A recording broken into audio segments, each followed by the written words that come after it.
भाग्य पर भरोसा करने वाले अक्सर लोग यह चर्चा करते हैं कि कर्म कुछ भी नहीं है, केवल भाग्य ही मनुष्य का विधाता है, करता धरता है। जो कुछ भी वह जीवन में प्राप्त करता है वह भाग्य के कारण ही करता है। उन लोगों के लिए कर्म बहुत मायने नहीं रखता। दूसरी तरफ कर्मवादी लोग कहते पाए जाते हैं कि कर्म ही सब कुछ है, भाग्य कोई रोल अदा नहीं करता मनुष्य की सफलता या असफलता में। दोस्तों, मैं एक छोटी सी कहानी सुनाने जा रहा हूँ जिसमें आपको तय करना है कि भाग्य और कर्म का आखिर कोई संबंध है या नहीं। दोस्तों, एक दिन दो दोस्त सुबह मॉर्निंग वॉक के लिए निकलते हैं। रोज़ की तरह रास्ता लगभग 2-3 किलोमीटर लंबा है। रास्ते में कई तरह के पेड़ लगे हैं, जिनमें कुछ पेड़ बेल के भी हैं।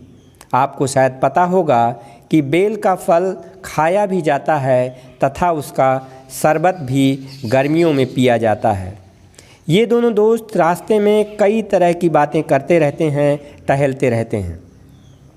जब वह लौट रहे होते हैं तो उनकी बातचीत का विषय संयोग से भाग्य और कर्म होता है और उसी समय संयोग से ही बेल के पेड़ से एक बेल का फल गिरता है। वे दोनों बेल के फल की गिरने की आवाज़ सुनते हैं। एक अन्य व्यक्ति जो बेल के फल को उठाने को दौड़ता है, उसी समय दोनों में से एक आवाज़ लगाता है कि भाई साहब ज़रा रुकिए।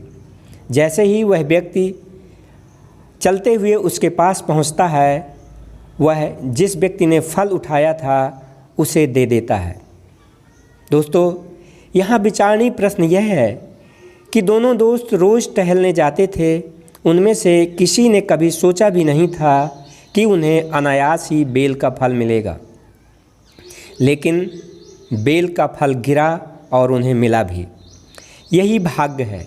भाग्य के लिए ज़रूरी है कि व्यक्ति को कर्म तो करना पड़ेगा तथा उचित अवसर मिलने पर उसे निर्णय भी करना होगा। इस कहानी में यदि एक व्यक्ति नहीं चिल्लाता तो उसे बेल का फल नहीं मिलता।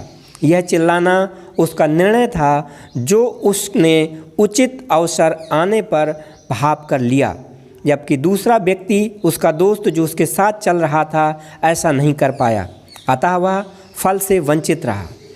अर्थात हम कह सकते हैं कि भाग्य कर्म के साथ साथ चलता है।